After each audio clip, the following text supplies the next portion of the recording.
सूरत की diamond industry चीन से आई कोरोना की नई लहर से बड़ी प्रभावित है और यहां की टेक्सटाइल मिलें कोयला और केमिकल की कमी और उनके दाम में भारी बढ़ोतरी के कारण संकट में आ गई हैं। क्या है इस संकट का कारण और टेक्सटाइल उद्योग का ये संकट क्यों लाखों लोगों की रोजी रोटी को छीन सकता है? जानने के लिए इस पूरी रिपोर्ट को आप ध्यान से सुनिए।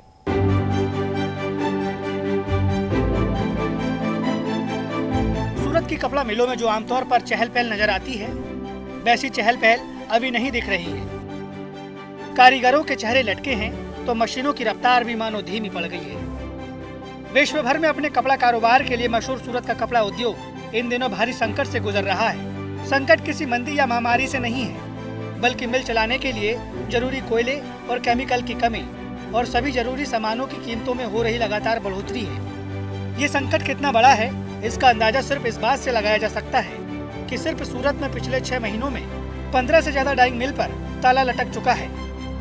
डिमांड अच्छी रहती तो डिमांड की वजह से समझो कि ये जो प्रॉब्लम था ये प्रॉब्लम सॉल्व हो सकता था, क्योंकि इतना जो हमारा जो ब्रेक इवन पॉइंट है वो करीब 80-90% एफिशिएंसी पे चलेगा, तब जाके हमारा ब्रेक इवन पॉइंट है। हाल में जो चल रही इंडस्ट्री वो सब 60-70%, 75% एफिशिएंसी पे चल रही है। एक भी मिल पूरी एफिशिएंसी से चल नहीं रही। इसकी वजह से काफ़ी लोग ये सोच रहे हैं कि अगर हम समझो कि समयसर यूनिट को बंद कर देवे, नहीं तो फिर क्या आगे चल के बहुत प्रॉब्लम हो जाएगा।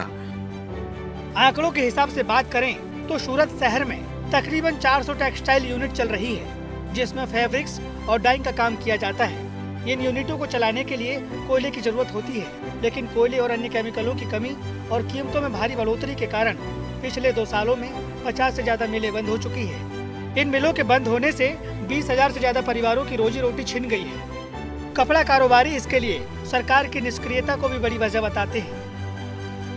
इन ऑल अगर अपने देखने जाए तो जिस हिसाब से दिवाली सीजन की भी जो उम्मीद थी हम लोगों को, वो उम्मीद पूरी हुई नहीं।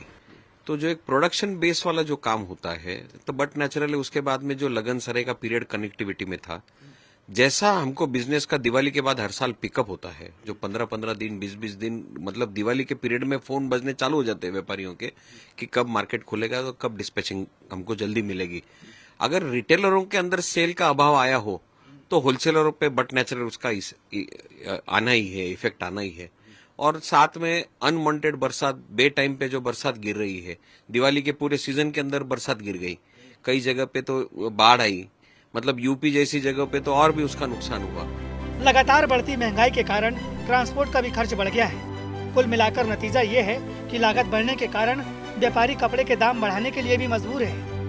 कपड़ा कारोबारियों के मुताबिक अगर उनके सामने आ रही समस्याओं को तुरंत दूर नहीं किया गया तो न सिर्फ मिल मालिकों को बल्कि करीबन 14 लाख से ज्यादा मजदूरों के सामने रोजी रोटी का संकट खड़ा हो जाएगा।